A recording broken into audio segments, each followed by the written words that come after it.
हरिदासाची घरी आवाज देतो हरिदासाची घरी मज उपजवा जन्मांतरे मनसी काही मागाहीची दिग पांडुरंग हरिदासाची घरी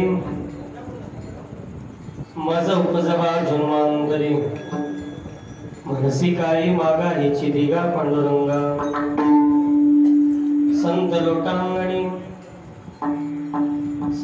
लोटांगणी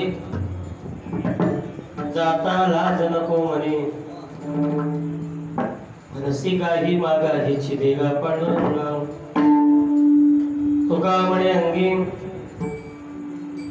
तुका म्हणे अंगी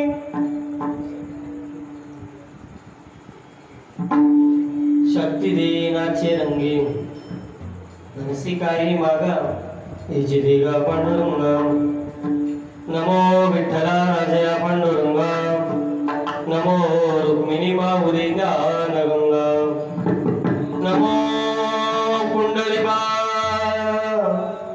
नमो चंद्रभागा नमस्कार माझा रुक्मिणी पांडुरंग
पांडुरंगाकडून प्रथम नमन दुसरे चरण संतांच्या त्यांच्या कृपादाने गदेचा विस्तार बाबाजी सद्गुरुदास समचरण सर्वोजम संद्रणीला अबुधावन जगननि हित पाणी मंडनम मंडनानं तरुण तुलसी माला मंदरम गंज नेत्रम सदय धवलः संविठ्ठलं चिन्तयामि मनोजवं मारुतितुल्य वेगं जितेन्द्रियं बुद्धिमतां वरिष्ठं वातात्मजं वानरयुद्धमुख्यं श्रीरामदूतं शरणं प्रपद्ये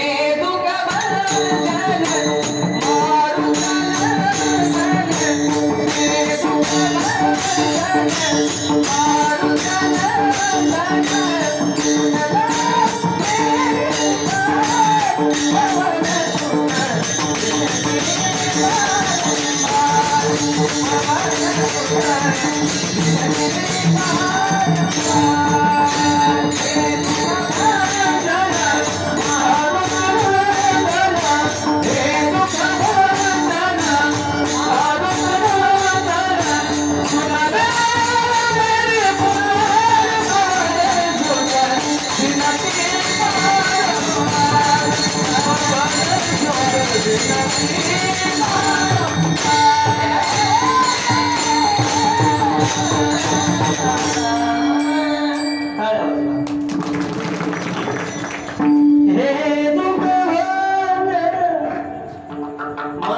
नंदन सुनले मेरी पुकार कवन सुत विनती वारंवार जयांसी गेले स्मरण होय सकल विद्यांचे अधिकरण तेची बंधू श्री चरण श्री गुरुजी देत नमस्कार यथा अलंकार पुरी पुण्य भूमी पवित्र तिथे नाम दतो ज्ञान राजा सुपार तया ठविता महापुण्य राशी नमस्कार माझा सद्गुरु ज्ञानेश्वरा ओम नमो ज्ञानेश्वरा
ओम नमो ज्ञानेश्वरा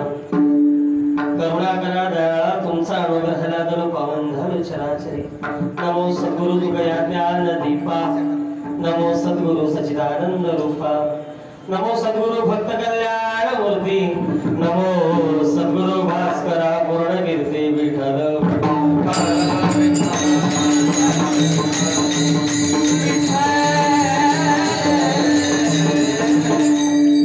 सकल संत श्री गुरुबा काकांच्या चरण कमलावर साष्टांग दंडवत अलिबागकर महाराजांच्या पायावर साष्टांग दंडवत घालून तुम्हा सकल सर्व संत मंडळींचं दर्शन घेऊन आजच्या कीर्तन रूपी सेवेला सुरुवात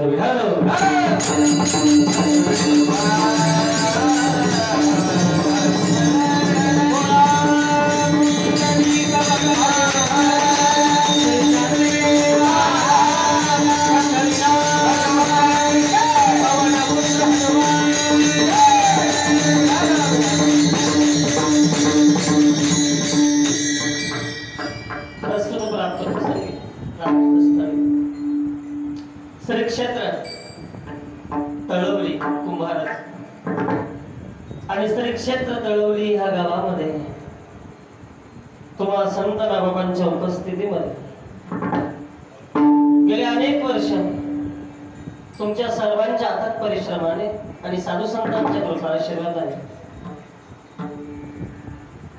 सर्वस्नान हा पवित्र असणाऱ्या श्रावण मासातला हा अखंड हरिनाम यज्ञ ह्या यज्ञाला ज्या सद्गुरूंची कृपा लाभली ज्या संतांच्या आशीर्वादाने विश्वाचा पंढरीश पांडुरंग राया आपल्या तळवली गावामध्ये स्थित झाला आणि फक्त स्थित नाही झाला तर त्या पांडुरंगाने तुमच्यावरती कृपा केली म्हणून हा यज्ञ टिकला ज्यांच्यामुळे पांडुरंगाने कृपा केली ते सर्वांचे श्रद्धास्थान स्वानंद सुखनिवासी ब्रह्मलीन वैकुंठवासी गणपत महाराज गुडेकर अलिबागकर बाबा अलिबागकर महाराजांच्या कृपाशीर्वादाने स्वानंद सुखनिवासी वैकुंठवासी गोपाळ महाराज वाजे बाबांच्या कृपाशीर्वादाने सर्वांचे श्रद्धास्थान वैकुंठवासी ब्रह्मलीन धुंडू महाराज कोलटकर कोल्हटकर बाबांच्या कृपाशीर्वादाने आणि शिस्तबद्ध अशा पवित्र वातावरणामध्ये नामयज्ञ सोहळा 7 दिवस सुंदर पद्धतीने चालू आहे. ते प्रातस्मरणीय हरिभक्तीपरायण गुरुवर्य दत्तू महाराज कोल्हटकर आमचे प्रातस्मरणीय ज्यांच्या स्मरणाने ज्यांच्या मार्गदर्शनाने वारकरी संप्रदायामध्ये आमच्यासारखे लेकरं उभे आहेत. ते आपल्या गावचं रत्न गावचं भूषण ज्यांना रायगड भूषण पुरस्काराने पुरस्कृत केलं. ते वारकरी संप्रदायाचं अतिशय मोठं नाव रत्नागिरीपर्यंत ज्यांचं घेतलं जातं ते आमचे मार्गदर्शक आदरणीय प्रातस्मरणीय मारुती महाराज कोल्हटकर. समोर पूर्ण पंचकृषीचे अध्यक्ष आहेत हरिभक्तीपरायण कृष्णाजी महाराज जाधव बाबांच्या क्रियाशील मार्गदर्शनाने वारकरी संप्रदायाचं कष्ट आपल्या सर्व तरुण मुलांच्या व्यावहारिक सांसारिक आणि पारमार्थिक जीवनामध्ये परमार्थ स्थित करण्यासाठी उपयोगी पडते. अशा सर्व साधू संत मंडळींच्या आशीर्वादाने चालला हा नामयज्ञ सोहळा. आणि ह्या वर्षी सुद्धा तुम्ही मला बोलवलं. वास्तविक चॅनल बदलायची सवय असते प्रत्येकाला, पण सध्या स्टार प्रवाह चॅनल फेमस असल्यास सारखं मला तुम्ही 2 वर्ष टिकवला. मला असं वाटतं 3रं वर्ष 4थं वर्ष 3 वर्ष तुम्ही मला झेलताय. म्हणून सगळ्या मायमावल्यांना पुन्हा एकदा धन्यवाद देऊन आज सुंदर असं कीर्तन शेवटचं आहे. उद्या अंत्य कीर्तन शेवटचं अंतिम कीर्तन आणि हे उपांत्य कीर्तन म्हणजे उद्याच्या शेवटच्या कीर्तनाचं अगोदरचं कीर्तन. आणि वारकरी संप्रदायाच्या दंडकानुसार 7 दिवसाचा असला 3 दिवसाचा असला अथवा 1.5 दिवसाचा जरी असला 72 दिवसाचा जरी असला तरी एवढ्या दिवस कीर्तनानंतर काळ्याच्या कीर्तनाच्या अगोदर तुम्ही एवढ्या दिवस केलेले सेवेचा मागण्याचा आजचा दिवस म्हणून मागणी पण प्रकरणामध्ये जगद्गुरु तुकोबांची विशेष अशी उच्च स्थितीतली मागणी आपल्यासारख्या सर्वसामान्य माणसाला उपयोगी पडावी म्हणून मागणी पण प्रकरणात अभंग सेवेसाठी निवडला विडवलं.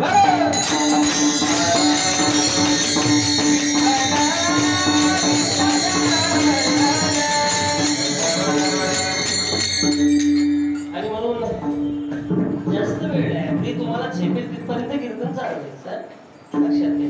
कुठल्या झाडाच्या हलवणार नाहीत ना. आणि आज एकादशी असल्यामुळे काय कोण फराळ वगैरे किंवा जेवण कोण आलेलं जेवला नाही. आज कुणीही तांदळाचा भात खाल्ला सगळ्यांची एकादशी बरोबर आहे असं आपण धरून चालूया. कारण आपल्या ह्या नामयज्ञ सोहळ्यामध्ये नामयज्ञ अखंड हरिनाम सप्ताहामध्ये आजचा एकादशीचा विशेष पर्व आला. लक्षात घ्या. श्रावण वद्य एकादशी ही पुत्रदा एकादशी आणि पुत्रदा एकादशीला अति महत्व आहे आणि अतिशय मोठी कथा सुद्धा आहे. आपण अभंगामध्ये बघूया. पण सगळ्या मायनवल्यामध्ये बसल्या तुमच्या झाडाच्या हलवणार नाहीत ना. एकदा का रंगदेवता विराजमान झाले की शक्यतो झाडाचे हाल होत नाहीत. म्हणून रंगाई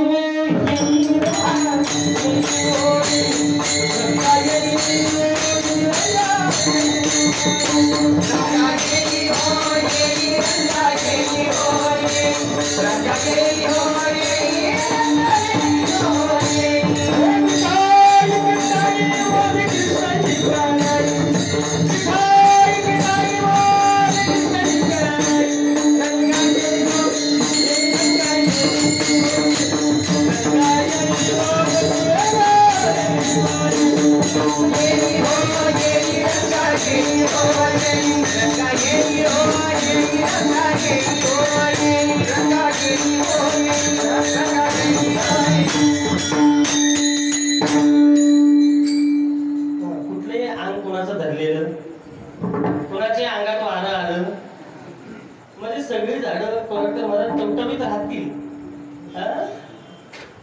बरोबर ना. कोणाच्या अंगात येत नाही ना. टेकून बसलेल्या झाडांवर विशेष लक्ष ठेवा कारण त्यांच्या अंगात लवकर येण्याची शक्यता आहे. रंगाई ओई रंगाई ओई विठाई विठाई माझे कृष्णाई काय त्या विश्वनित्या परमेश्वराच्या रूपानं येतं का रंग देवता आणि मग आपल्या जीवनामध्ये जाताना अतिशय विशेष पुण्य प्राप्त होणार आहे म्हणून रंगदेवतेला बोलवणं गरजेचं असो. आणि म्हणून हा नामयज्ञ सोहळा आहे अतिशय तुमच्या जीवनातला अतिशय हा महत्वाचा वेळ चालू झाला. ऐकते ना सगळ्या. असं वाटलं कुंभकर्णाची बायको आपल्या मानेवर बसते सारखी मान तपासून बघा, कारण तिचं वजन 5000 किलो आहे. कारण तो बाबा उंच होता, 6 महिने झोपायचा, त्याला उठवायला त्याच्या कानापर्यंत जाण्यासाठी शेड्या लावायला लागायच्या. कानापर्यंत शेडी लावायला लागायची, त्यावेळी नगारा वाजला जायचा कानाजवळ. एवढं उंच बनाटे असा त्याचं स्वरूप रामायणामध्ये आलेलं आहे. मी पाहिलेलाच नाही पण वर्णन आलेलं आहे. मग तो जर एवढा उंच तर ती सुद्धा तेवढीच उंच आहे, पण तिचं वजन जास्त आहे, असेल 1000-2000 किलो. पण ती मानेवर बसल्यानंतर मान नाही सरळ राहत, ती खाली पडते. लक्षात घ्या, बरोबर आहे. पण लोड झाला चालू कीर्तनात बुवांच्याकडे बघता बघता जर मागून आली आणि जर तिचा भार सहन नाही झाला तर बिंदास तुम्ही बिंदास टाका. लक्षात घ्या, काय विशेष महत्व आहे बघा. पंढरीचा पांडुरंगराया तुमच्या तळवली गावामध्ये आलेला आहे आणि एकादशीचं हरिदिनी पर्व आहे. किती पवित्र पर्व आहे बघा. कलियुगाच्या भरकटत चालणाऱ्या वातावरणामध्ये आता ह्या सगळ्या गोष्टीची गरज आहे. पैसा सगळ्यांनाच मिळणार आहे, पण ईश्वरी कृपा सगळ्यांना मिळणार. लोकांना असं वाटत असेल की बाबा मला का पैसे मिळत नाहीत, मला का पैसे मिळत नाहीत. सध्याची रिअल कंडिशन बाबा साहेब सगळ्यांना पैसे मिळणार आहेत. पहिल्या काळामध्ये एखादी 50-100ची नोट मिळायची, पण आता 500 रुपयाची नोट रोज कुठून ना कुठून तरी तुमच्या खिशात येणारच आहे. पैसे मिळणार आहेत, पण ईश्वरी कृपा सध्याच्या वातावरणामध्ये आपल्यावर होईल आणि त्याच्याही अगोदर संतांची कृपा आपल्यावर होईल. भरोसा नाही विडवलं.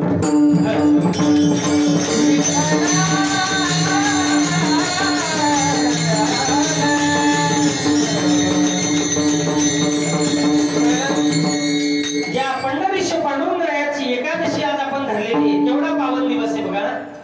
एकादशीचं पावन पर्व पुत्रदा एकादशी, आणि ज्याची एकादशी धरली तो पंढरीचा मालक तळवई गावामध्ये आला. तो आपल्यासाठी आला, पण आपल्या पुण्याईमुळे नाही आला. कुणाच्या पुण्याईमुळे ईश्वर येतो. ईश्वर कुणाच्याही गावामध्ये जात नसतो. आजही महाड तालुक्यामध्ये रायगड जिल्ह्यामध्ये असे असंख्य गाव आहेत की त्या गावामध्ये मंदिरच नाही. माहिती तुम्हाला नसेल, मी लिस्ट देतो तुम्हाला. ती लोक जीवन जगतायत, पैसे कमवतायत, सगळं करतायत, पण त्या गावामध्ये बाबासाहेब मंदिरच नाही. म्हणजे त्या गावामध्ये देवच आलेला नाही. त्यांना सत्ताही माहित नाही, देवही माहित नाही, मंदिरही नाही. लक्षात घ्या, म्हणजे कलियुगाच्या उतरणीच्या काळामध्ये सुद्धा अजूनही काही काही गावामध्ये ईश्वर गेलेला. मग आपल्या गावामध्ये एवढ्या वर्ष पंढरीश पांडुरंगरायाची कृपा होऊन हा श्रावणी सप्ताह सुंदर पद्धतीने भव्य दिव्य वातावरणामध्ये, सुंदर अशा फ्रेश वातावरणामध्ये सगळ्यांच्या चेहऱ्यावरती परमार्थिक तेज बरोबर महाराज हे झळकतंय. तुमच्या सगळ्यांच्या तेजामध्ये, सगळ्यांच्या चेहऱ्यावरती ईश्वरी कृपा झळकते. त्याला कारण ईश्वर येतो पण कुणामुळे, कुणाच्याही घरी जात नाही. ऐसियाचा पदर धरा जेने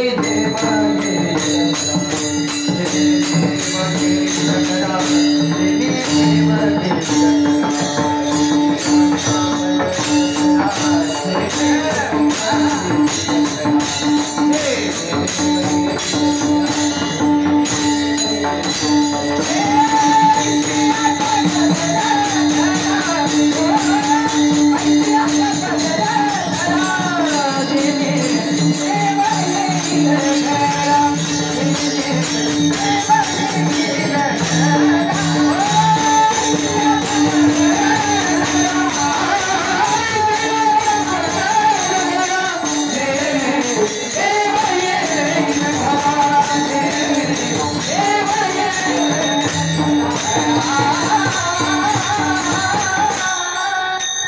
सियाचा पदर धरा. लक्षपूर्वक ऐका. मोस्ट इम्पॉर्टंट टायमिंग आहे आपल्या जीवनातला, तुमचा आणि माझा सुद्धा. मी सांगते म्हणजे माझ्यासाठी महत्वाचं. ईश्वरी लाईव्ह टेलिकास्ट आहे आपला. ही गादी नारदाची हा लाईव्ह टेलिकास्ट आहे. कीर्तनकार कीर्तन करत नाही, कीर्तनकार कीर्तन करत नसतो, त्याचा बोलविता धनी हा वेगळा आहे. जरी साळुंकी मंजूळ गात असले त्याच्या कंठामध्ये विराजमान ईश्वर आहे, आणि कीर्तनकारांच्या कंठामध्ये तो विराजमान झाला मग कीर्तन वेगळं.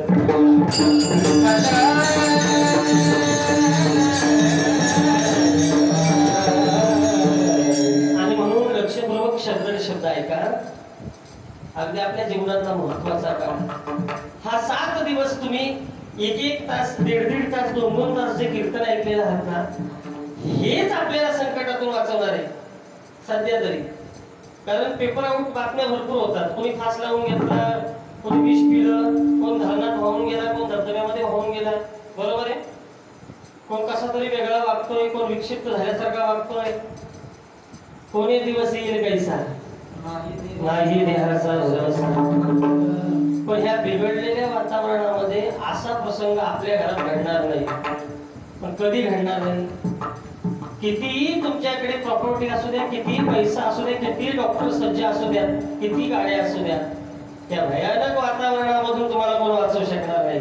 कोण वाचवेल?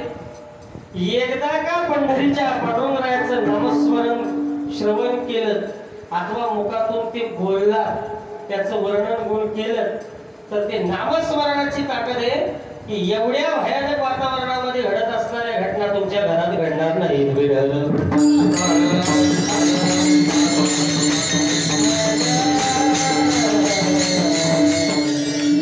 मी चॅलेंज देऊन बोलतोय आणि गादीला जामीनला होते कोल्हापूर महाराज. ही पवित्र गादी, ही संतांची गादी, आणि संत कधीच खोटं बोलणार, कधी संत खोटं बोलत नाही. ज्या तुकोबारायांचा अभंग मागणी प्रकरणातला आहे, तर तुकोबारायांनी पुरावा दिला. भयानक अवस्थेमध्ये जरी एवढा खात होत असला तरी सुद्धा तुकोबारायांनी हात वरती करून कॉन्फिडेंटली 101% सांगितलं, जगाकाळ काय आम्ही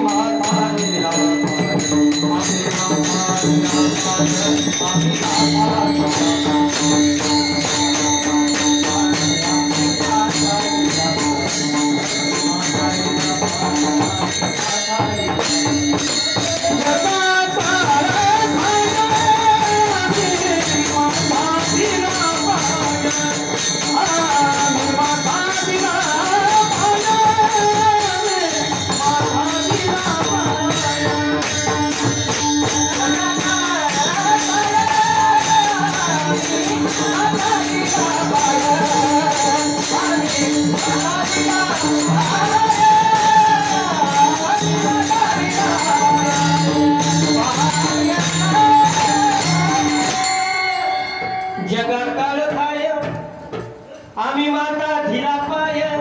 लक्षपूर्वक ऐका, लक्षपूर्वक ऐका. वेळ झालं. लक्षपूर्वक ऐका.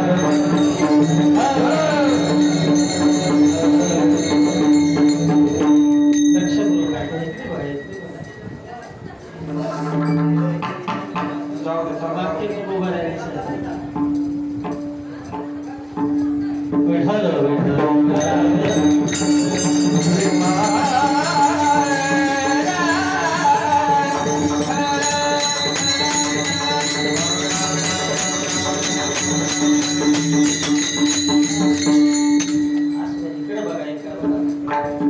तुम्ही त्यांना रोजच बघताय, मी सारखं त्यांच्याकडे बघायला पाहिजे, कारण मला ते ओळखीचे नाही. तुम्ही सारखं सारखं बघताय. प्रत्येकाची समस्या वेगळी, काहीतरी कुणाची तरी समस्या काहीतरी असो. भोग तो न घडी संचिता वाचून. लक्षात घ्या, लक्षपूर्वक ऐका. शब्द महत्वाचे सभेचे कलियुगामध्ये, म्हणून हे वर्णित करतोय. तुकोबारांसारख्या साधूंनी आयुष्य परमार्थात खर्च केलं, बरोबर आहे. आणि उच्च पराकोटीचा परमार्थ भामचंद्र डोंगरावरती, गोडरेश्वर डोंगरावरती, बरोबर आहे, आणि भंडारा डोंगरावरती, तिने डोंगर बांबेसाहेब पवित्र झाले.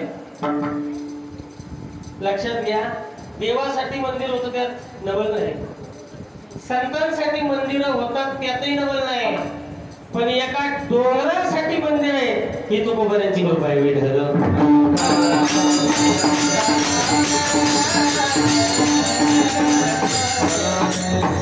लोक देवाचं दर्शन घ्यायला जातात त्यात नवल नाही, संतांचं आपण दर्शन घ्यायला जातो त्यात नवल नाही, पण काय माझ्या तुकोबारांचं सामर्थ्य असेल बघा. तुकोबारायांचा उच्च असा परमार्थ उच्च पराकोटीच्या नामस्मरणाच्या प्रभावामुळे त्या डोंगराचाही देव झाला का नाही?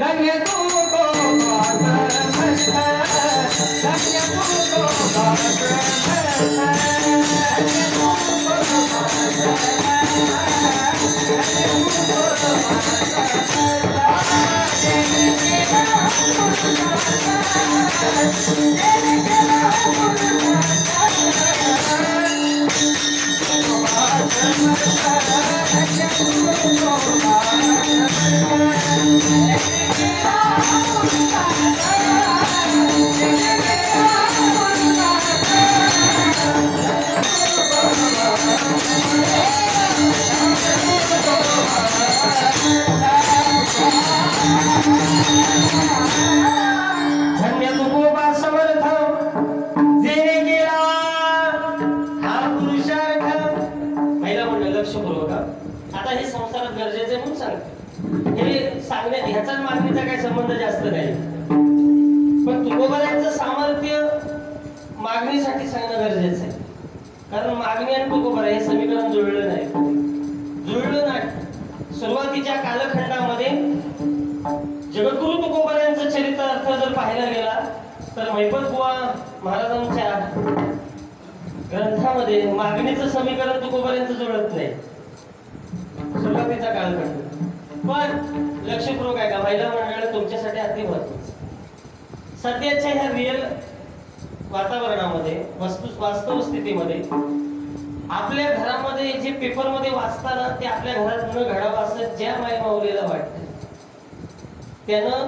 तिनं तुकोबारायांनी दिलेला सल्ला आणि तुकोबारायांनी दिलेलं औषध नक्कीच आहे का तुकोबारा सांगतात, किती भयानक अवस्था येऊ द्या आणि किती प्रारब्धामध्ये तुमच्या संकट येऊ द्या, केसालाही धक्का लागणार, पण कधी तुकोबाराय तुम्ही बोलताय जगा काळ खाय आम्ही माथा दिला पाय, तुम्ही दिला असाल पाय, पण तुमचं रक्षण झालं तर आमचं रक्षण होईल का? तुकोबाराय बोलले, मी बोलतोय म्हणून रक्षण तुमचं होईल असा विषय नाही. मग कसा विषय? आमचं रक्षण होईल का? आमच्या केसाला धक्का नक्की लागणार नाही ना? हो, पण कशामुळं? तुकोबाराय सांगतात, हा काळ तुमच्या जवळ येणारच नाही, त्याला कारण हरिभजन हे धर्म.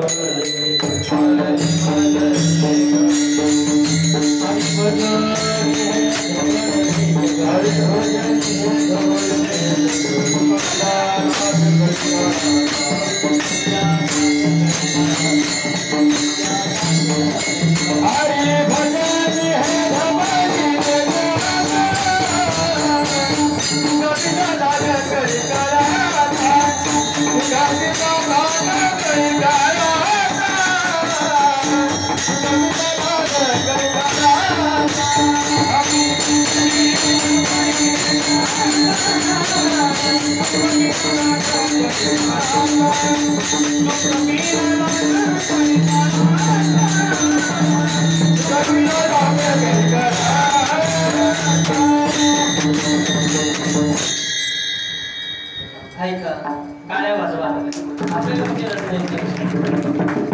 हरिभजनी हे धवळीले जग चुकविला लाग कळीकाचा. काय तुकोबारांची वाक्य बघा, बरोबर आहे, कॉन्फिडेंटली सांगतोय.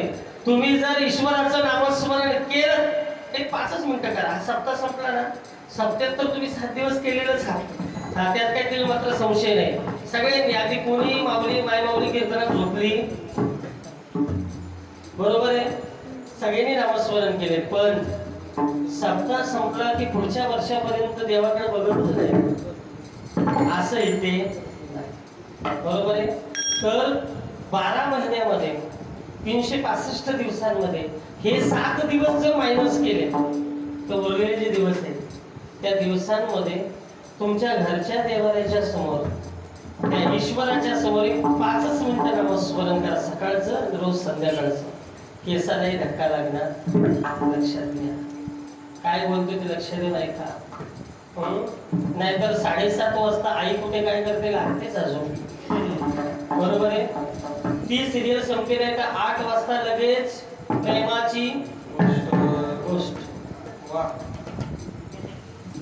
7:30 वाटते भारत आमच्या म्हाडमध्ये टीव्ही चालू होते.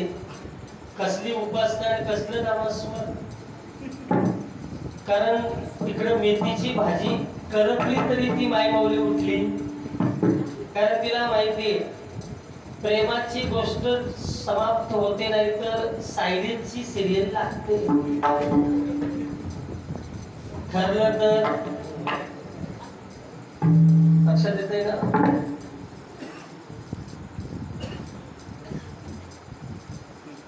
आता आले ना आत्या घरी, तिची सेवा करता करता ही जी मेथीची भाजी करपली,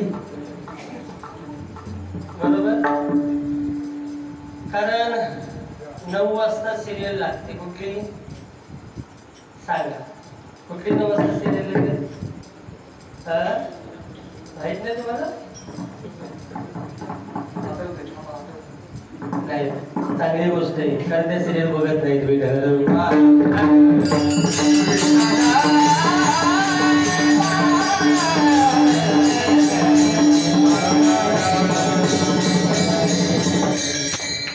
अहो देवाचं नामस्मरण सोडा कोणाकडे सांगा. आमच्या तिकडे महाडमध्ये म्हातारी 2 दिवस जेवली नाही, टेन्शन डोक्याला.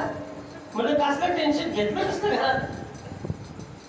ती म्हणजे गबसाव तुम्हाला काय कळतंय, माझ्या बिचाऱ्या गौरीचा कसा काय होतो काय माहिती. कारण तिचं नाव बदललं का नाही, कारण ती नित्य झाली ना. अहो तिच्या जुन्या जन्मातला तिला माहित नाही. मी म्हणलं तिच्या जुन्या जन्मातला कळलं नाही कळलं, पण आपला भाग गॅसवर करपला तो बघा विठ्ठल.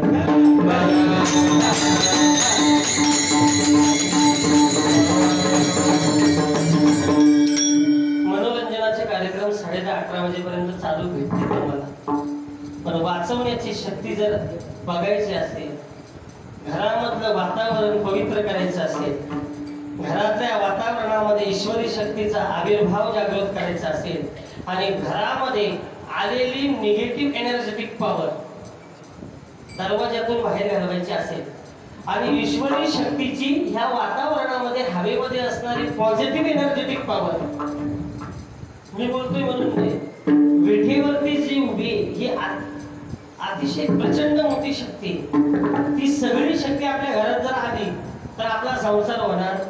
तुकोबारांचा टिकला नाही तर आपला टिकणार. ती एवढी मोठी शक्ती घरात येऊन जमणार नाही, पण त्याचं एक पॉझिटिव्ह एनर्जेटिक किरण आपल्या घरामध्ये जर आलं तर ईश्वराची कृपा आपल्यावर झाली, मग मात्र ते नामस्मरण तुम्हाला वाचवेल. तुकोबारे नक्की वाचवेल का? तुकोबारे म्हणजे देवाच्या नामस्मरणाने जर तुम्हाला नाही स्मृती आली आणि नाही देवाच्या नामस्मरणाने तुमचं रक्षण झालं तर बिंदास माझं नाव घ्या.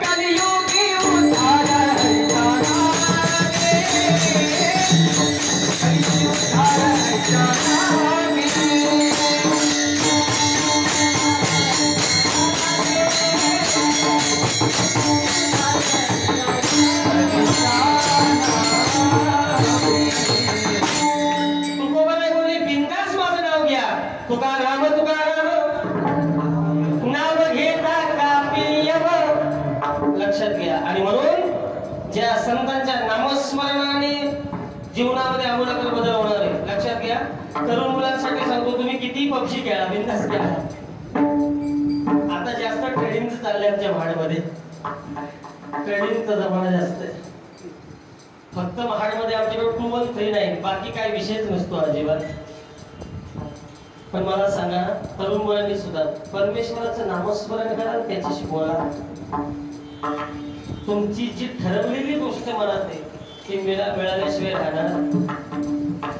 मग ज्या तुकोबाऱ्यांच्या नामस्मरणाच्या प्रभावाने एवढं घडते ते तुकोबाऱ्यांचा असं मागणीचा प्रकार आहे. वास्तविक तुकोबाऱ्यांनी कधी मागितलंच नाही आणि मागण्याची वेळ आली नाही. का? आर्थिक बाजू जर तुकोबाऱ्यांची पाहायला गेलं तर आपल्याकडे जेवढे पैसे नाहीत त्याच्या 10 पटीनं पैसे त्यावेळी तुकोबारायांच्याकडे होते, कारण महाजनकीच घरात होते तुकोबारायांच्या.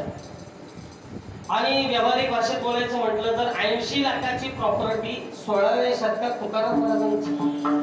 मम्मी साहेब खतपत्र आणि ऐवज आणि ह्या जेएनपीटी कर्जत पर्यंत ज्या उधाऱ्या होत्या त्या खतपत्रात लिहिलेल्या होत्या.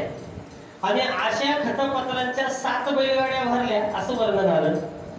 सावजी वैराग्यात निघून गेले. कान्होबांच्या वाटणीचं कान्होबांनी मागून घेतलं आणि तुकोबारायांच्या वाटणीचं उरलं, त्याच्या 7 बैलगाड्या भरल्या. आणि 7 बैलगाड्या खतपत्र उधार की काय असेल नसेल तेवढं पाण्यात बुडवलं. गावातली लोक म्हणजे तुकोबारायांच्या डोक्यावर परिणाम झाला. आणि तुकोबारायांची दुसरी पत्नी पुण्यातील सर्वात श्रीमंत व्यापाऱ्यांची मुलगी आप्पासाहेब गोळवे आणि त्यांची मुलगी एकुलती एक, तिचं नाव आवली म्हणजे जिजाबाई. ह्या जिजाबाईंनी कपाळाला हात लावला, मला ह्या बाबाच्या गळ्यात घातली आणि ह्या बाबाने सगळे इंद्रायणी देऊन बुडवलं आणि तुकोबाराय बाहेर आले. रडत रडत बाहेर नाही आले. लक्षपूर्वक ऐका. एखादे 4-5 रुपये आपले हरले तरी आपण नर्वस होतो का नाही? जर आपले पैसे हरले तर आपण नाराज होतो. पण तुकोबारायांसारख्या साधूचे 80 लाखाची प्रॉपर्टी व्यावहारिक शब्द, पण 7 बैलगाड्या खतपत्राच्या एवढे श्रीमंत असणारी सावकारकी पाण्यामध्ये नेऊन बुडवली आणि हसत हसत बाहेर आले. एका दगडीवर बसले. विचारलं गावातल्या लोकांनी, गाण्यात का हसताय कसे? अहो तुमची डोकी फिरलीत का? एवढं सगळं बुडवलं, एवढा संसार पाण्यात बुडवलं आणि दिवाळं निघाले, तुमच्या हसताय? तुकोबाराय बोलले, हसतो त्याला कारण संसाराच्या नावे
एवढं आपण नाही करू शकत, पण थोडं तुकोबारांना आपल्याला स्पर्श करायचा आहे म्हणून एवढं वर्णन करतो.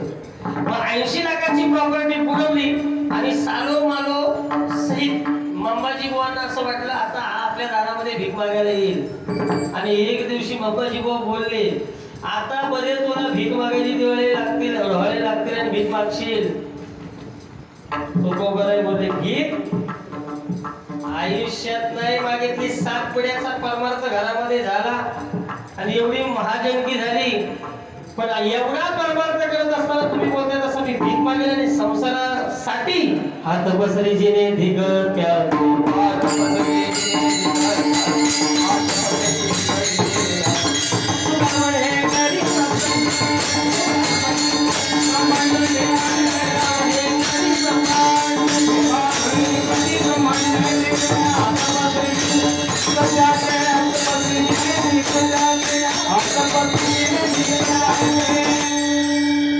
काय शब्द प्रयोग आहे बघा तुकोबारायांचा.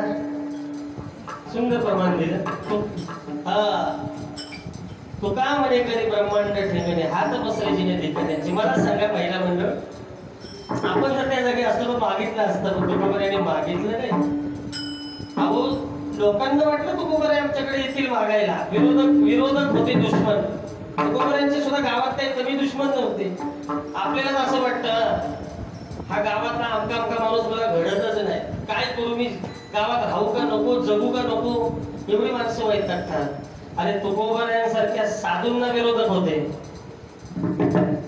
तर एखादा गावचा विरोधक असेल तर आपलं मन नाराज होता कामा. माझ्या तुकोबारायांनी एवढ्या विरोधकांना पोटात घेतलं. तुम्ही एखाद्या गावातल्या एका विरोधकाला पोटात घेतलं तर तो विरोधक उद्या तुमची गुणगान गाईल भेटलं.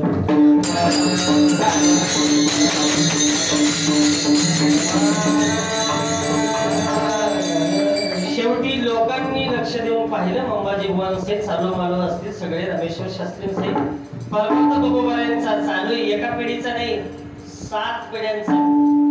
पुरावा पंढरीची वारी आहे माझे घरी आणि करा करी तीर्थव्रत. नुसती तुकोबारायांच्या घरी पंढरीची वारी कुठून? माझ्या वडिलांची मिरासी गा देवा, तुझी चरण सेवा पांडुरंगा. माझ्या घरामध्ये माझ्या वडिलांनी मला मार्ग दाखवला नाही तर माझ्या घरामध्ये 8 पिढ्यांचा परमार्थ विश्वंभर बाबा मूळ पुरुष ते गोल्लोबा बाबांपर्यंत चालत आलेली पंढरीची वारी, चालत आलेला पांडुरंगाचा परमार्थ, या 7 पिढ्या 8 पिढ्यांमध्ये पांडुरंगाच्या नामस्मरणाचा उद्भव फक्त झाला. पण पांडुरंगाकडून कुठलीही मागणी झाली.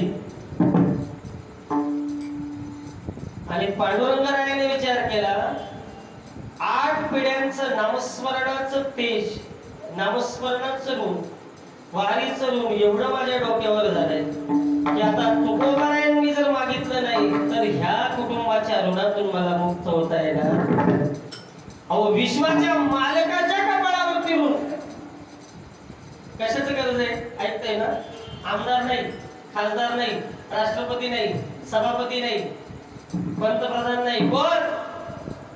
मी विश्वश्री चावरता, तो मी चिगा पंडुसता, गोसावी समस्त त्रैलोक्याचा, म्या बोलाविल्या वेद बोले, म्या चालविल्या सूर्य चाले, म्या हलविल्या प्राण हले तो जगाती चालिता.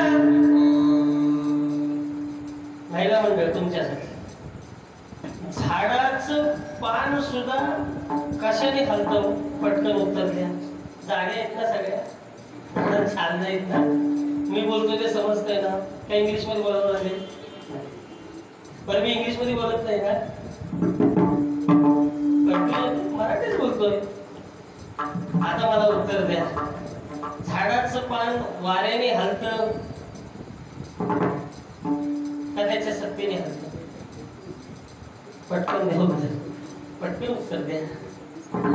शिकलेल्यांनी द्या. वारा हा झाड हललं, बरोबर ना? बरोबर आहे. कशाने हलतं? पटकन उत्तर द्या. आपल्याला काही 2च वाजवायचे रात्रीचे. कशाने हलतं? मागं बसणारी तरुण मुलं. कशाने झाड हलतंय? हा एअरपंप लावायला झाड हललं का? कशाने हललं?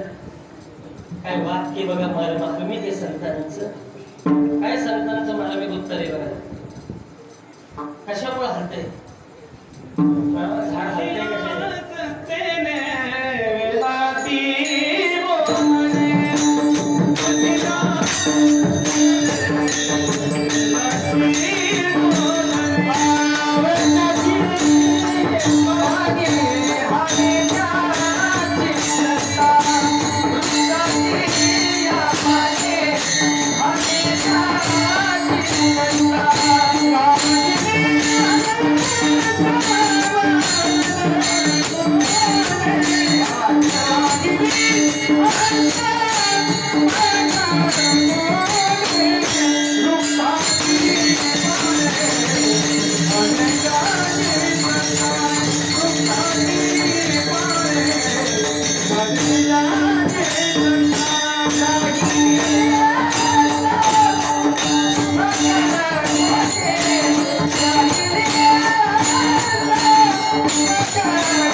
कशाने झाड हलतंय? तुम्हाला लक्षात आहे ना? पण महिला मंडळी हसते की झाड का हलतंय? बरोबर. समझने वाले को इशारा काफी बैठ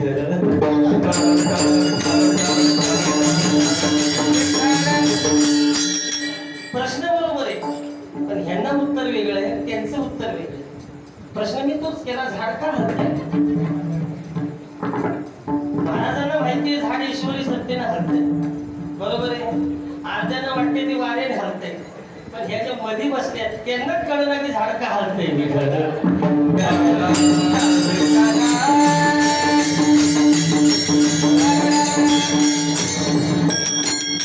कळलं तुम्हाला?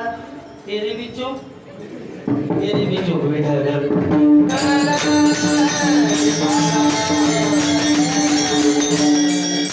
ईश्वरी सत्तेनं झाडाचं पान हलतं.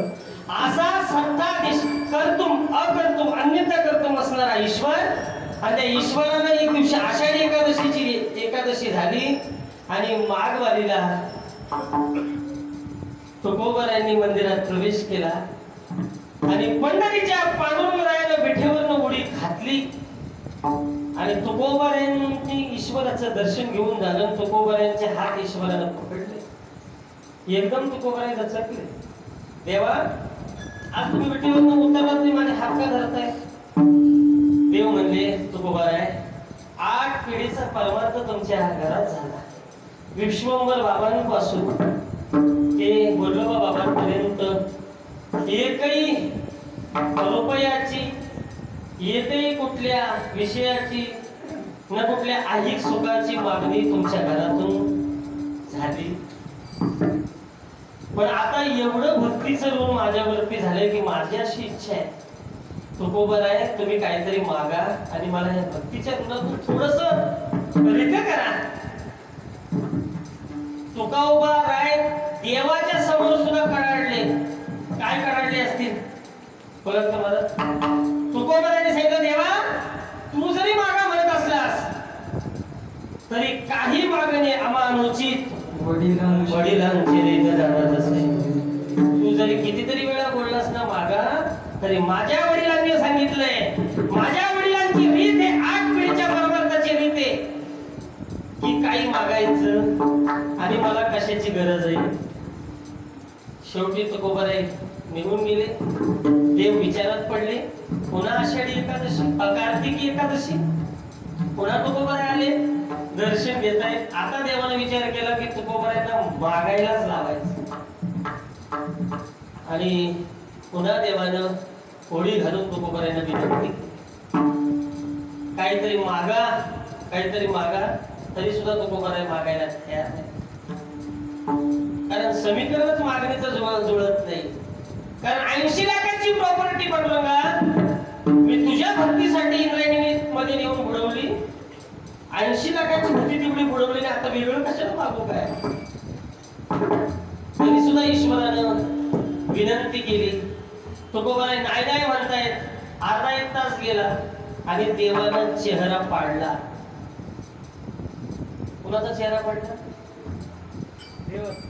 देव जागेच. देवाचा चेहरा कोमेजला आणि देव शांत झाले. तुकोबारायांनी पांडुरंगाच्या चेहऱ्याकडे पाहिलं आणि तुकोबारायांना भरून आलं. ज्या ईश्वराच्या चेहऱ्यावरती मदनाचं तेज झळकते, दिव्य कांती झळकते, ज्या ईश्वराचं वर्णन केलं की सुंदर अशा वर्णनीत राजसो सुकुमार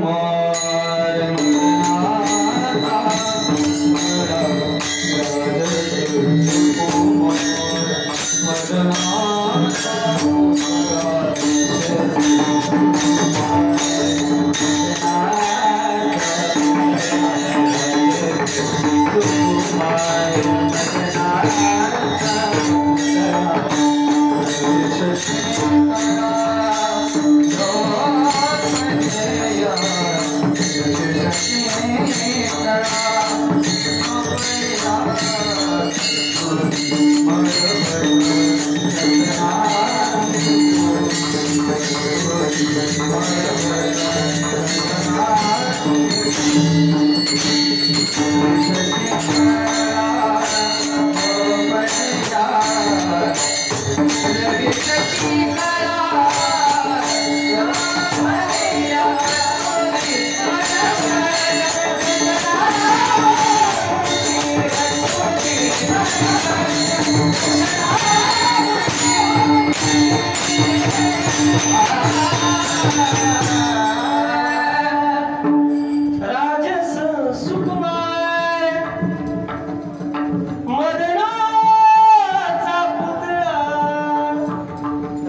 सुंदर असं वर्णन आहे बघा.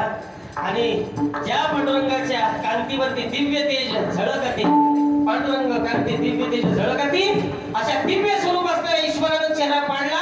आणि तुकोबारायला मात्र आता थांबावं लागलं. देवा का चेहरा पाडला? तुकोबाराय चेहरा पाडला त्याला कारण एकच आहे, तुम्ही काहीतरी मागा एवढीच माझी इच्छा आहे.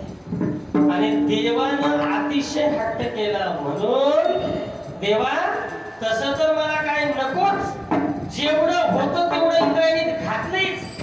तुझी भक्ती एवढीच मला इच्छा आहे, मला काही मागायची गरजच नाही. पण तू चेहरा पाडलेस आणि अनेक दिवस नाही अनेक वर्ष तुम्ही मागा मागा मागा करतायत म्हणून काहीतरी आज मागतो अभंगाचं दुसरं चेहरा. मनसी मनसी काही मागा, मनसी मनसी काही मागा,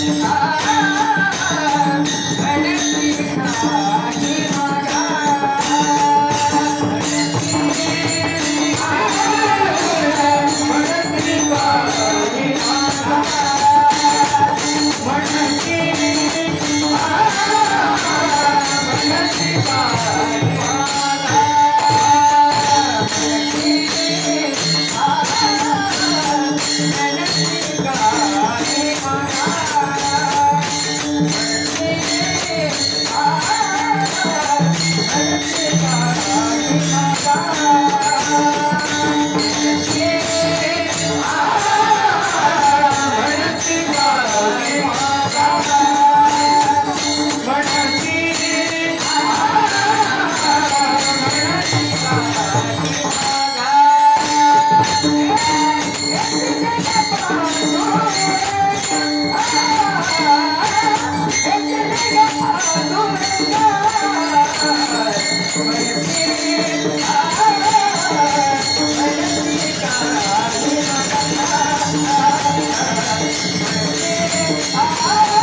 काही उच्च पराकोटीची मागणी देवानं बोलल्यामुळे काय वाक्य बघा. वास्तविक तशी तर मला काही गरज नाहीये, पण देवा तू म्हणतोयस म्हणून मनसी काही मागा, तू म्हणतोयस काहीतरी मागा म्हणून ह्याची देगा पांडुरंगा. आणि देव नाचायला लागले, एवढे देव नाचायला लागले, आनंद झाला. 8 पिढ्यांच्या विश्वंभर बाबांपासून भोलेबाबांपर्यंत केलेल्या पुण्याचा काहीतरी अंश तुकोबारायच्या सारख्या पिढीत असणाऱ्या साधूंनी मागितलं आहे म्हणून आनंद झाला. भक्तीच्या अवघातून मुक्त होण्यासाठी, थोडस उतराई होण्यासाठी विश्वाच्या मार्गाला थोडस संधान भेटल्यामुळे देवाला आनंद झाला. आनंद झाला ईश्वराला, ह्याची देगा पांडुरंगा. आणि देवाला आनंद झाला. पण आनंद झाला, पण थोड्या वेळाने देव लगेच कन्फ्यूज झाले.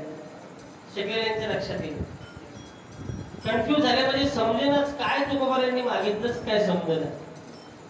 देव आठवत आहे. मोटरसायकल मागितली, मर्सिडीज मागितली, बंगला मागितलाय, काय कुठली पोस्टिंग मागितली का पैशाची गड्डी मागितली, नेमकं मागितलं काय? कारण तू कोणा पटकन बोलू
नेमकं देवाला कळेना मागितलं काय.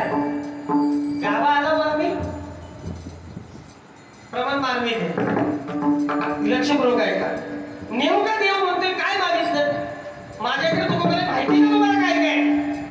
आई काय यशस्वी अवधार्य ज्ञान वैराग्य ऐश्वर्य हे सहाय गुणवर्य वसती चेत म्हणून तो भगवंत.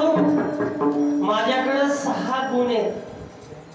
त्यातलं काय पाहिजे मागितलं का. त्यातलं काय देऊ का. त्रैलोक्य देऊ, स्वर्गलोक देऊ, वैकुंठ देऊ का. काय नेमकं तुम्ही मागितलं. त्या लक्ष्मी देऊ, अखंड यश प्रदान करू, ऐश्वर्य प्रदान करू.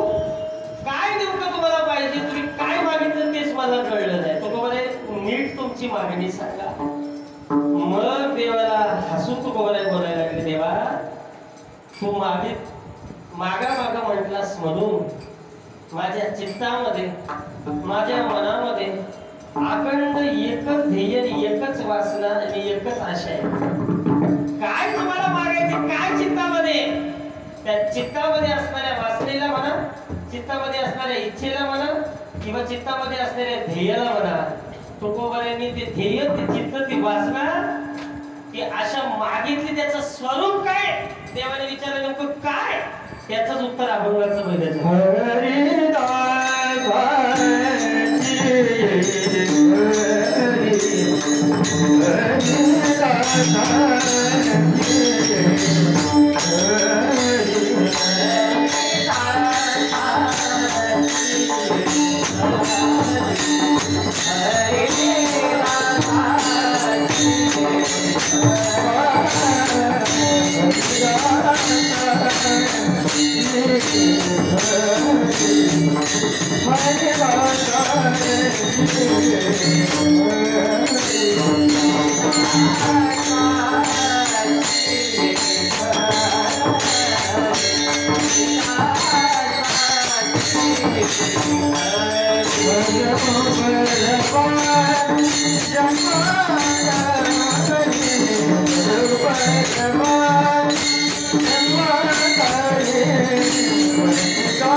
Thank you.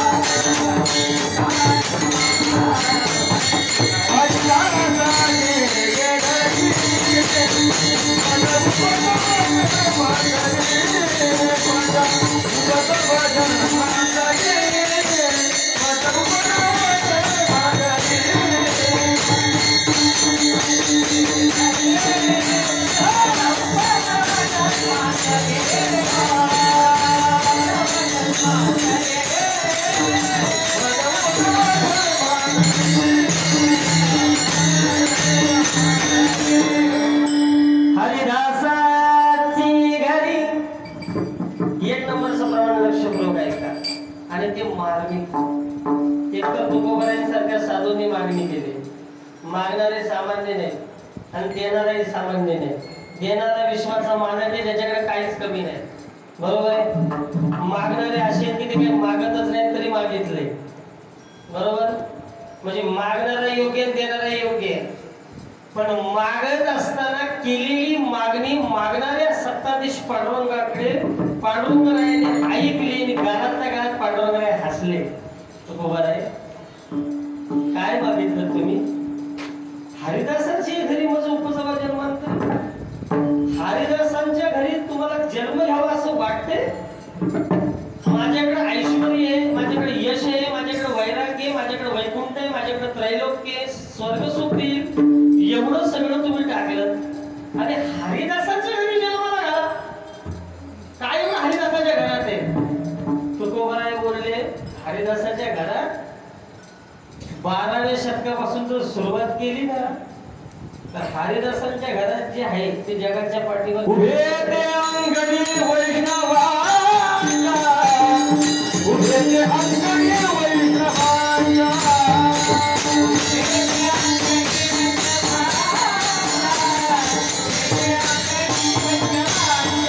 कोणी बदे सुख अति सुख होते, कोणी बदे सुख अति सुख होते. उभे ते अंगणी वैष्णवांना, उभे ते अंगणी वैष्णवांना,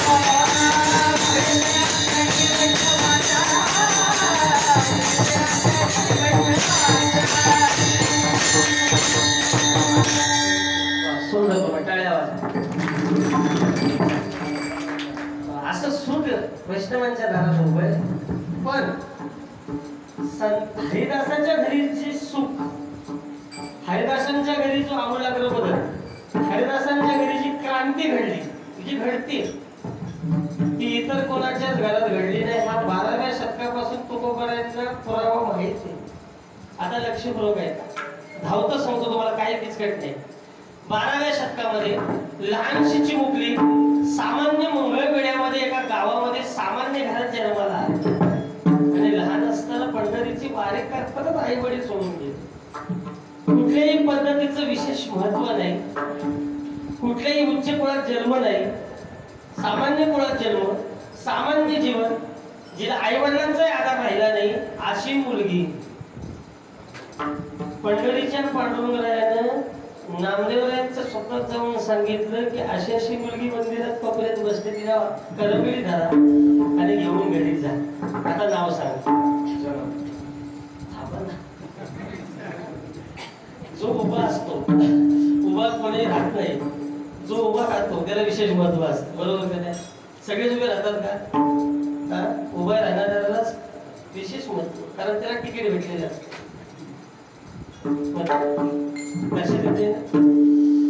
म्हणून उभं राहणाऱ्यांना एक विशेष अधिकार आहे. तुम्ही बोलू का? कोण? पटकन सांगा, कोण आहेत त्या? जनाबाई.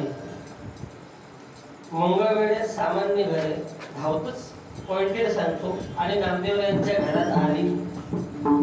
नामदेवराय जरी संत असले तरी नामदेवराय काय सकाळी अभ्यासाला बसत नव्हते, त्याच्यानंतर हरिपाठ शिकवत नव्हते, हरिपाठानंतर लगेचच ज्ञानेश्वरी वाचायला बसवत नव्हते.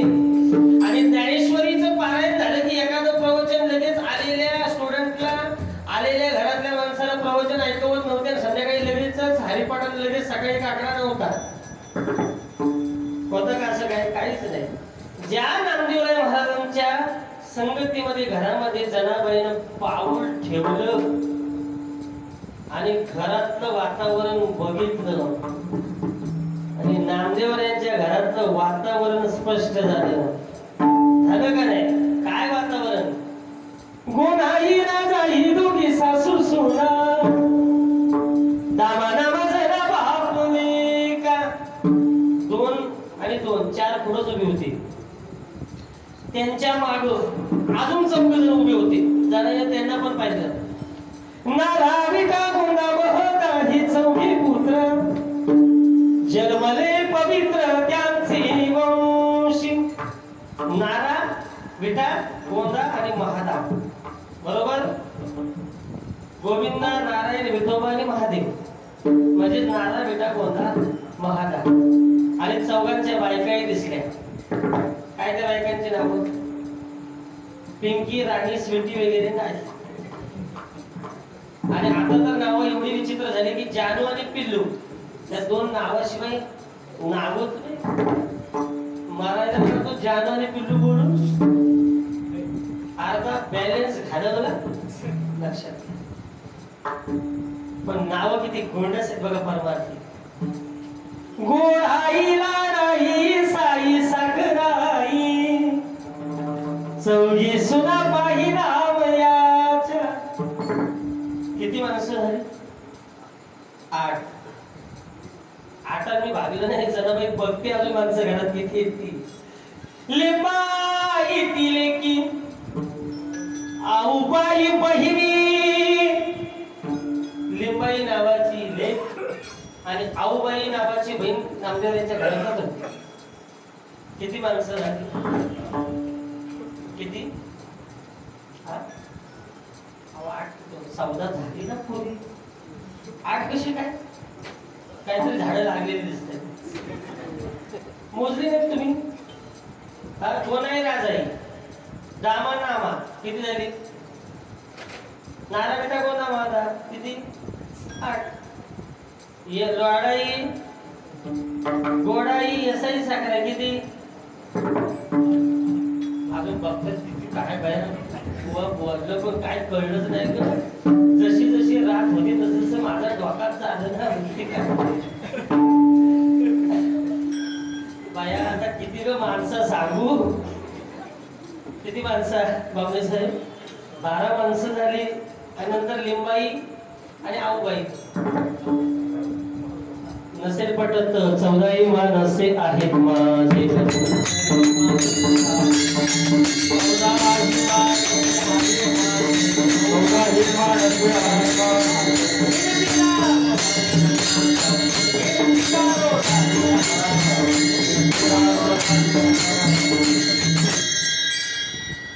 आई साहेब रुक्मिणी मासाहेबांच्या समोर राजाई एकदा बोलली.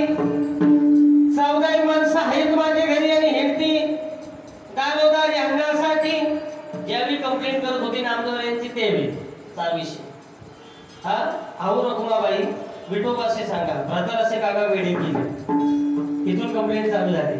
तुमच्या विठोबानी माझ्या नवऱ्याला नादी लावला आणि माझा नवराबाई चांगला होता पण तुमच्या नवऱ्याच्या नादी लागला म्हणून एवढा सगळा संसाराचा वाटोळा झाला.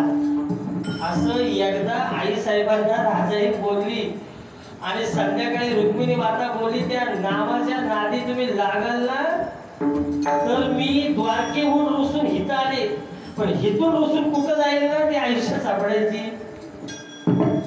अशी कधी रुक्माबाई बोलल्या नाही. लक्ष नाही का? किती गोंडस प्रसंग आहे. जनाबाईनं 14 माणसांच्याकडे पाहिलं आणि ह्या 14 माणसांची जना दळण काढण्यापासून सगळी सेवा तर तुला करायची. कारण वेळी पिशी जरी नामयाची जन्मोजन्मी दासी. आणि मग एवढ्या 14 माणसांच्या भाकरीसाठी ज्वारीचं बाजरीचं दळण 5:30 वाजता जनाबाई जात्यावर बसायची. कधी केसाला कंगवा लागला ना एवढं घरात काम. एवढ्यांचं कांडण करायचं, एवढा केर कचरा काढायचा, एवढं घर स्वच्छ करायचं, रोज एवढ्या गुरांचं शेण एवढ्या गौऱ्या थापायच्या. सकाळी जनाबाई 5:30 वाजता उठून जी कामाला लागायची, संध्याकाळपर्यंत जनाबाईला आंघोळ सुद्धा नाही आणि डोक्याला कंगवा सुद्धा. सगळ्या माया मावल्या लक्षपूर्वक ऐका. सकाळी 5:30 वाजल्यापासून काम चालू व्हायचं ते संध्याकाळपर्यंत, रात्रीपर्यंत. कधी कधी जनाबाई जात्यावर बसली ना तर एवढी थकलेली असायची ना का जनाबाईला अशी झोप लागायची ना जात्यावर. त्यावेळी ती जातत फिरायचं पुन्हा पडत. जात कोण फिरवायचं? अहो सकाळी 5:30 वाजता जात्यावर बसल्यानंतर एवढं काम करीत असताना एक दिवशी उत्तर प्रदेशवरून एक संत निघाले. कारण बातमी तिथपर्यंत पोहोचली.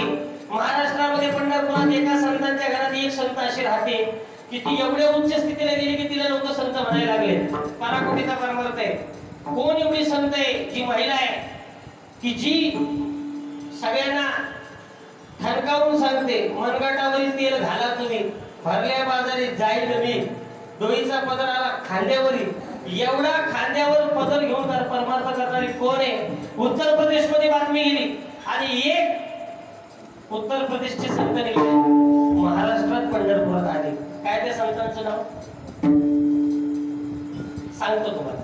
मी सांगायला चालू काय काय म्हणतील नको आम्हाला विचारण्यापेक्षा जे काही तुमचं आहे ते ठरलंय ना, तुम्हाला सांगायलाच बरोबर एवढे लागलं. काय त्या संतांचं नाव? संत कबीर महाराज. संत कबीरजी महाराज निघाले, महाराष्ट्रात आले. नामदेव महाराजांची गळाभेट झाली. सगळं बोलणं झालं. काय संत जनाबाई को मेरे को मिलना है, उच्च स्थिति का जिसने परमार्थ किया है वो संत हुए, मेरे को उसको देखना है. नामदेवराय म्हणजे मग चला जनाबाईला बघायचंय ना, चला. ज्या जनाबाईला नामदेवराय दाखवायला गेले त्या जनाबाईच्या तिथे गेल्यानंतर जनाबाई हरिपाठ बोलत. मग काय चालला होता? हरिपाठ नव्हता चालला, पण चांगलाच परिपाठ चाललेला. शेजारीने गौऱ्या चोरल्या होत्या, 4 का 5 चोरल्या असतील माहित नाही. आणि शेजारीने माझ्या गौऱ्या का चोरल्या म्हणून जगाच्या पाठीवरची शिवी कुणी ऐकली नसेल तसल्या शिव्या जनाबाई देत होते. कुणाला शिव्या कळतात ना? अगदी जर हंड्यातलं पाणी शेजाऱ्याच्या हंड्यात उडालं ना तर आखी तळवली हलती कुमारांची. आणि मग ती अशा बघा बोलते का ती दुसरी शेजाऱ्याने कानावर हात ठेवते, बाई हांडा परत भरून देते पण तुझं तोंड बंद कर.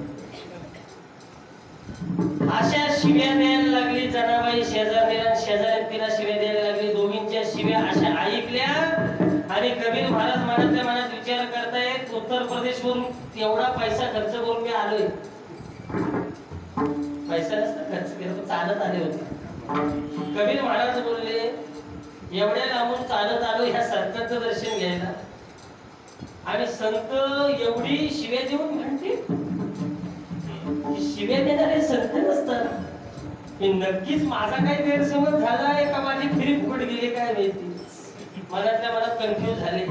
हे नामदेवरायांना विचारलं, ही जनाबाईच आहे ना? जनाबाईच. अहो कशावरून जनाबाई? संत कुठं अशा शिव्या देतात काय? 101 भारी भारीतल्या शिव्या. मैंने कभी ऐसी गाली सुनी नहीं उत्तर प्रदेश में, यूपी में. ऐसा महाराष्ट्र में कोई गाली देता है क्या? संत है क्या? नामदेवराय महाराज बोलते, कबीरजी महाराज रुको, डायरेक्टली डिसीजन मत लो, डायरेक्ट डिसीजन में मत जाओ, वो दिखती है वैसी नहीं है, थोड़ा रुको. ठीक जना, अब काय एवढे शिव्या देतेस? काय झालं? काय शेजारणीने केलं? म्हणजे काय केलं? ह्या शेजारणीनं, आता तो शब्द नाही वापरण्यासारखा तुमच्या समोर, हिच्या झिंज्या नाही जागेवर ठेवले असते मी. मला बोलते, असा बोलते, तसा बोलते. माझ्या गौऱ्या ह्या थप्पीतल्या उचलून नेल्या. नक्की शेणाच्या गौऱ्या चोरल्यात? हो.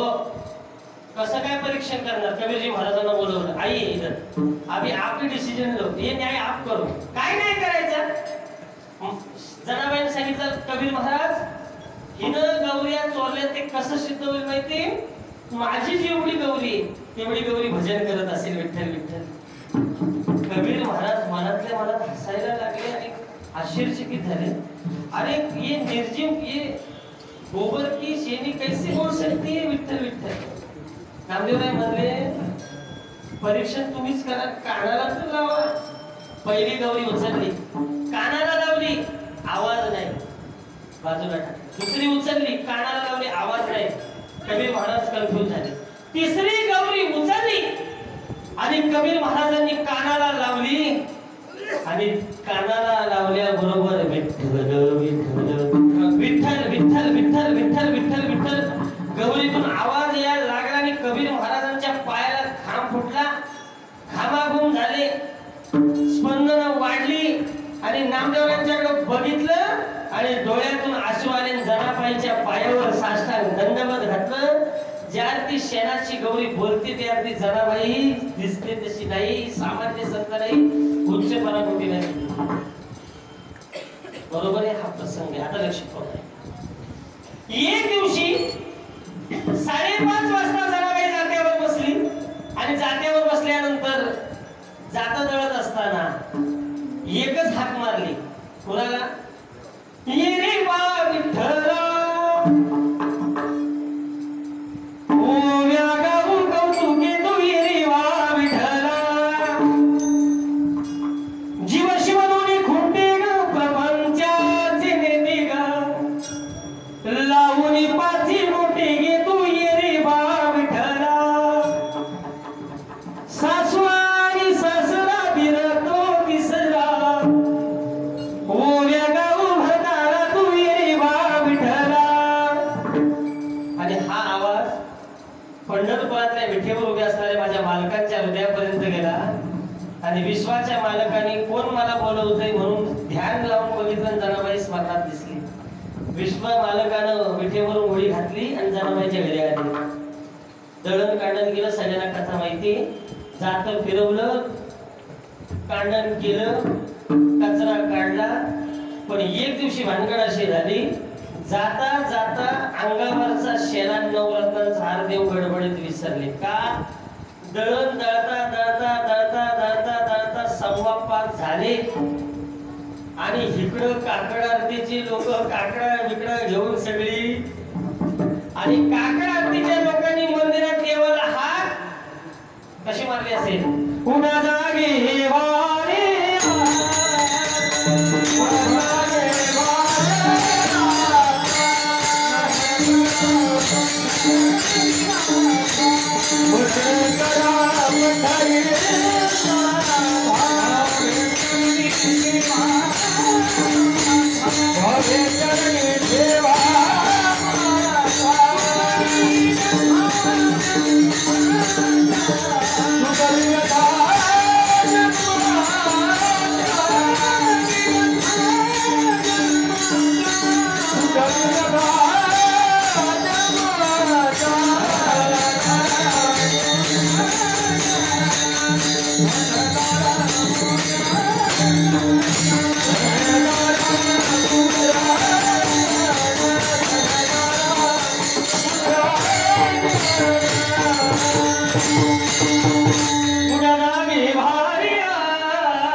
कमी किमतीचे नव्हते। बिदरच्या बादशाहाजवळ निरोप केला, कारण पडवी लोकांनी पांडुरंगाकडे पाहिलं, देवाकडे, आणि लक्षात आलं लोण्याचा गोळा तोंडाला लावला, पण अंगावर शाल आणि हार कुठे गेला? कुणी नेला? अख्ख्या पंढरपुरात चौकशी झाली, बिदरच्या बादशाहापर्यंत निरोप गेला, पण कोणीतरी कुसबुस सांगितली, अहो ती जना आहे ना, लय गुलगुल गुलगुल देवाशी बोलते, असं आम्ही ऐकून आहे। आणि तो देव आहे ना म्हणतात जनाबाईशी बोलतो, काहीतरी भानगड आहे। बहुतेक जनाबाई मंदिरात येते ना, तिनंच हे काम केलेलं दिसते, तिने चोरला। बघा जाऊ, सगळ्यांची झडती केली, जनाबाईच्या घराची झडती, कारण केली झडती सगळ्यांना कथा माहिती। जातेवरती हार आणि शेला दिसला। बिदरच्या बादशाहाने निर्णय दिला, उद्या सकाळी हिला सुळावर चढवा, कारण चोरी केली। देवाच्या चोरीला अपील नाही। एक 5 मिनिट घाबरू नका, कीर्तनाचा काबा सांगतोय, कंटाळू नका. आणि जनाबाईला सांगितलं हार चोरला, जनाबाईला सांगितलं मी हार चोरला नाही. ज्याचा हा हार आहे ना तोच माझ्या घरी रोज सकाळी दळायला येतो. हा हार मी चोरला नाही. तुमचा देव सकाळी गडबडीत जाताना विसरून गेलाय. सगळे हसायला लागले. दगडीचा देव कुठं दळायला जातो काय जात्यावरती? काय करणार सांगतेस तू? ही चोरी तूच केलीस. शेवटी निर्णय झाला, सुळावर चढवून देण्याची वेळ ठरली आणि दुसरा दिवस उजाडला. चंद्रभागेच्या तीरावरती सूळ तयार केला आणि शेवटची इच्छा जनाबाईला विचारली, कारण मरायच्या अगोदर विचारावं लागतं काय इच्छा आहे तुमची. जनाबाई बोलले इच्छा एकच आहे, मला त्या पांडुरंगाच्या समोर एकदाच न्या. एकदाच काय परत त्या देवाचं काय चोरायचंय का तुला? जनाबाई म्हणजे चोरायचं नाही, पण आता मला खाटल्याचा न्यायच करायचा आहे. माझी इच्छा आहे ना, मरायच्या अगोदरची इच्छा विचारलेली आहात ना, न्या मला तिथे. महाद्वारामध्ये जनाबाईला नेली आणि जनाबाई काही गप्पा बसली असेल? काय अधिकारी रक्षक आहेत का? जनाबाई महाद्वारात गेली, पांडुरंगाच्या समोर उभी राहिली, पदर खोचला. कशासाठी? शेजारणीला जिनं सोडली नव्हती ती ह्याला सोडल. दारात महाद्वारात गेली, पहिली शिवी घातली. कुणाला? काय घातली असेल? अरे विठ्या मूळ मायेच्या कारट्या, तुझं बेला बड, तुला बघून काळ रड. काय मार्मिक शिव्या सुद्धा असते. आणि दुसरी शिवी जी दिली ना, त्या बाजूला जे आहेत ना वळवळ भरल्या, कोणी बाजूला, तिला सुद्धा सोडली नाही, तिला सुद्धा शिवी घातली. आई रुक्मिणी माता म्हणली देवा करणी केली तुम्ही आणि शिव्या घातली मी. मला कशाला शिव्या? तुम्हाला दिली ती दिली, पण पुढची शिवी तिला पण दिली ना, सांगण्यासारखी नाही तुमच्या समोर. शिवी घातली, नुसती शिवी घातली नाही तर दरबारामध्ये महाद्वारामध्ये जनाबाईला असा धिंगाणा घातला की त्या धिंगाणा घालत असताना आणि जाब विचारत असताना, सामान्य जाब नाही, काय जाब विचारणा केली त्यावेळी? पतिव्रता तीव्रत गुणविनी, पतिव्रता तीव्रत गुणविनी, पतिव्रता तीव्रत गुणविनी,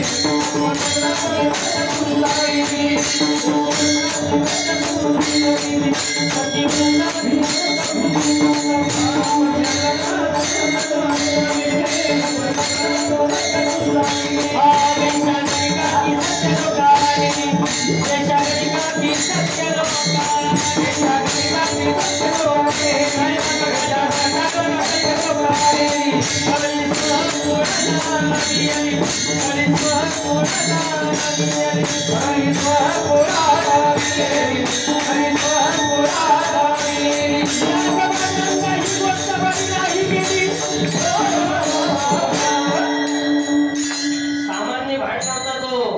कमर खचल्याबरोबर धुंगा झाला तुझा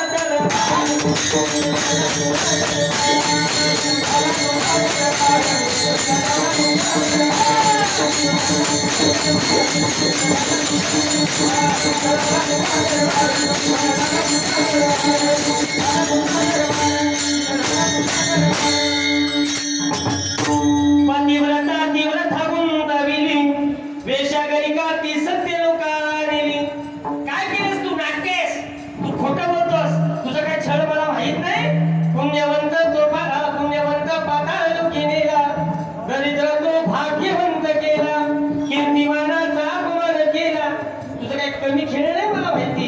हा कीर्तिवानाची मारलेले बाळ, साका म्हणवेस त्याचे नासे बळ. काही कमी नाही केलंस देवा, तू हार विसरून गेलास नाही. आळ माझ्यावर, आळ चोरीचा माझ्यावर. उभ्या भागोनी स्वरात दाशी दरीच्या घरात, जळण दरीने प्रख्याची हरी, आळ चोरीचा माझ्यावरी, आळ चोरीचा माझ्यावरी. दासी दरीच्या घरात, जळण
उचलला आणि सूळ गळ्यात घातला आणि ओढणार.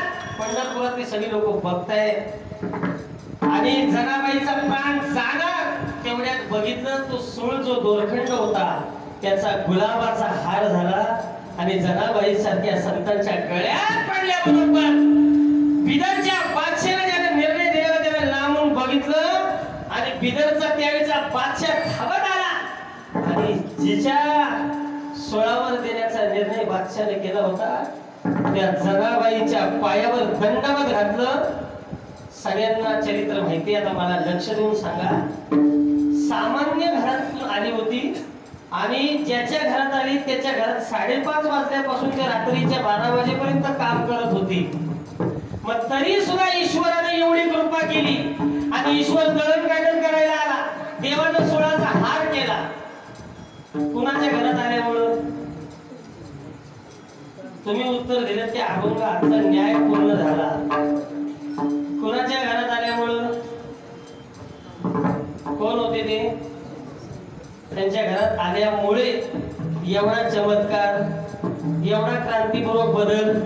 म्हणून अभंगाचं पहिलं चरण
पोहोचवण्याचं काम ज्या घरातून होत असतं. म्हणून तुकोबारायांसारख्या साधूंना असं वाटतं की हरिदासाची खरी मज उपजवा जन्मांतरी बरोबर देव बसे चित्ती त्याचीच घडावी संगती.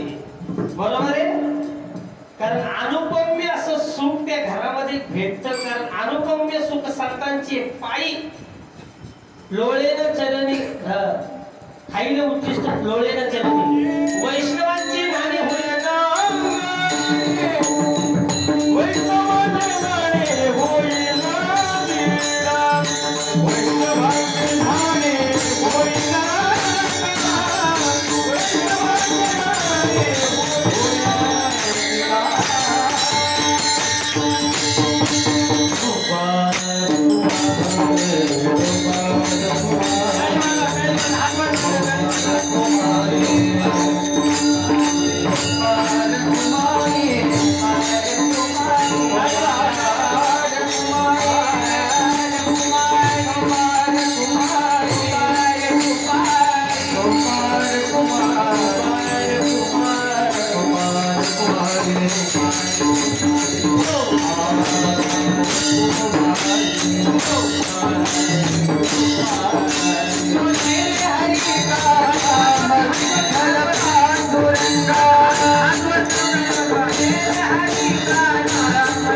हरी मनसी गाई मागा हिची दिगा पांडुरंगा. भंग कळला का थोडासा तुम्हाला लक्षात येते? एवढं सुख संतांच्या पायाजवळ आहे लक्षात येते. मग आता संत कोण? मग तुकोबारांना आम्ही शोधायला जाऊ का? शोधायला जाऊ नका. त्या तुकोबारांची गाथा, त्या गाथेला रोज तुमच्या हृदयाला लावलीत ना तरी संतांच्या जवळ आहात.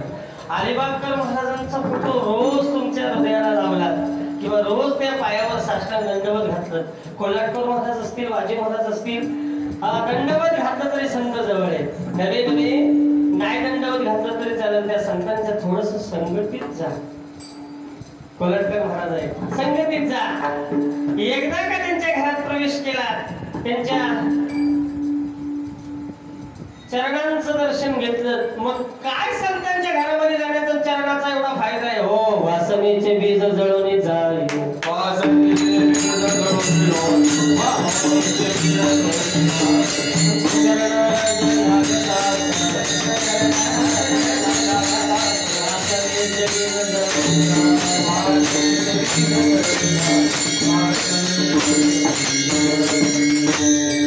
आणि म्हणून वासनेचं बीज जळून जाईल, तुम्हाला सुख मिळेल. म्हणून हरिदासाचे घरी मज उपजवा जन्मांतरी. लक्षात घ्या, एकतर आमूलाग्र बदल होतो, झाला नव्हतो तुकोबारांच्या जीवनात आमूलाग्र. बाबाजी सद्गुरू दास तुकाराम, बरोबर ना?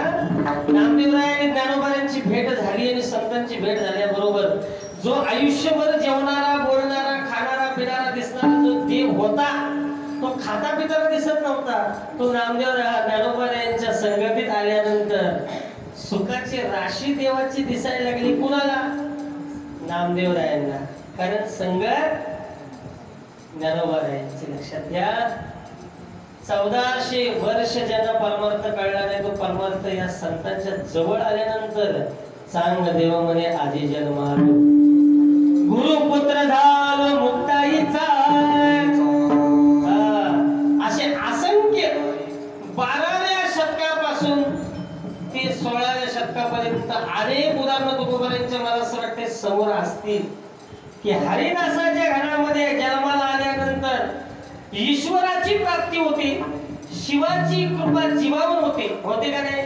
कारण त्याची माझे हित करी ती सकळ, जेने हा गोपाळ कृपा करी, जेने हा गोपाळ कृपा करी. म्हणून एक पॉइंट, नारायण नामे होऊ जीवन मुक्त, कीर्तने अनंत गाव किती. हे सगळं संतांच्याच घरामध्ये मिळतंय. म्हणून हरिदासाची घरी मज उपजवा जन्मांतरी. देवा एवढंच मला नाही, एका जन्मात नाही. तुका म्हणे गर्भवासी सुखे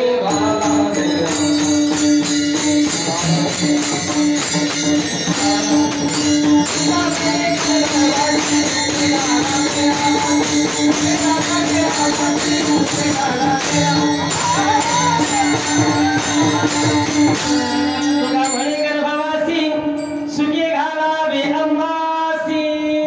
म्हणून देवा एका जन्मात नाही बाबा, मी 5 जन्म घेऊन तर आलोच. पहिला जन्म प्रल्हाद, दुसरा जन्म अंगद, तिसरा जन्म उद्धव, चौथा जन्म नामदेवराय आणि 5वा जन्म तुकोबाराय. 5ही जन्मामध्ये मला राक्षसांची संगत दिली नाहीस, मला संतांची संगत दिलीस. म्हणून तुझे पहिल्यांदा आभार. बरोबर आहे, बरोबर आहे का? प्रल्हाद राक्षसांच्या नादी लागला का? अंगद बापाला मारला रामरायानं, म्हणून बदला घेण्यासाठी, सूड घेण्यासाठी बिघडला का अंगद? नाही बिघडला, संतांच्या संगतीने. उद्धवाचा तर प्रश्नच नाही, ज्यांना विस्तारच केला. आणि नामदेवरायांनी तर पंचपरी विस्तार केला, संतांची संगत. आणि तुकोबारायांनी वारकरी संप्रदायाच्या कळस्थानी अवस्था गाठली, संतांची संगत. पण एवढेवर तुकोबारायांचं भागलं नाही आणि तुकोबारायांनी मागणी केली ईश्वरा, हरिदासाची घरी मज उपजवा जन्म जन्मांतरी. किंवा संत संगतीस किंवा अखंड प्रेमाचा सुखा. त्याच्या अगोदर काय? त्याच्या अगोदर काय? तिथं सुद्धा मागणीच आहे, असंच प्रगट केले. संत संग सर्व काळ आणि मग